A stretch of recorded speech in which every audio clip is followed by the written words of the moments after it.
যার বয়ফ্রেন্ড তার কাজকে সম্মান দেয় না, তার ফিল্ম জগতে পদার্পণ নিয়ে নানা রকম কটূক্তি করে, এবং সে একজন ইনফ্লুয়েন্সার, সোশ্যাল মিডিয়া মডেল। সেখান থেকে তার সিনেমা জগতে আসার এই যে উত্থানটা তার বয়ফ্রেন্ড মেনে নিতে পারে না, এবং সেখানে গিয়ে নানা রকম ক্ল্যাশ, নানা রকম টাসেল, এবং তার পরবর্তীতে তার বয়ফ্রেন্ড থেকে বিট্রে করে তার বিভিন্ন রকম প্রাইভেট ভিডিও সোশ্যাল মিডিয়ায় ছেড়ে দেয়। এবং এর ফলে তার ব্যক্তিগত জীবনে কি প্রভাব আসে, কি করে মৃত্যুঞ্জয় করের সাথে তার দেখা হয়।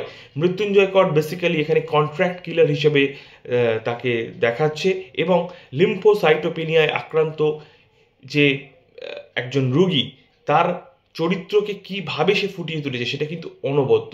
এই সিনেমার ক্লাইম্যাক্স যদি আজ থেকে 12 বছর আগের ক্লাইম্যাক্স হতো, তাহলে কিন্তু এই সিনেমাটা কাল্ট হয়ে যেত।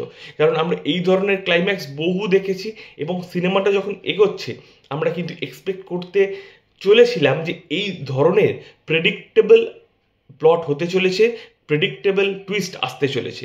এবং আমি অবশ্যই বলবো ইন্টারভেল ব্লকের কথা, সেটা কিন্তু বেশ টান। প্রথমার্ধ কিন্তু পলক ফেলতে দেবে না। প্রথমার্ধ আউট অফ 5 আউট অফ 5, এ বিষয়ে কোনো দ্বিমত নেই। দ্বিতীয়ার্ধ আমি তবুও 3 আউট অফ 5 দেবো। কিন্তু overall it's a must watch movie. Srijit Mukhopadhyay যেমন তার পুরনো আগেকার দিনের সিনেমাগুলো, যেমন দশম অবতার বা খোকার চরিত্রকে ফিরিয়ে এনে দ্বিতীয় পুরুষ করেছিল, সেইগুলো যেন আমার কোথাও কি একটু ভালো লাগেনি। এবং অতি উত্তম দেখার পর আমি ভেবেছিলাম যে সৃজিত মুখোপাধ্যায় কি তাহলে আগের মতো আর ফর্মে ফিরবে না, কিন্তু সত্যি বলে সত্যি কিছু নেই, আমার কিন্তু বেশ ভালোই লেগেছে। এবং তারপরে কিল বিল সোসাইটি নিয়ে আমি প্রস্তুত ছিলাম নেগেটিভ রিভিউ দেওয়ার জন্য।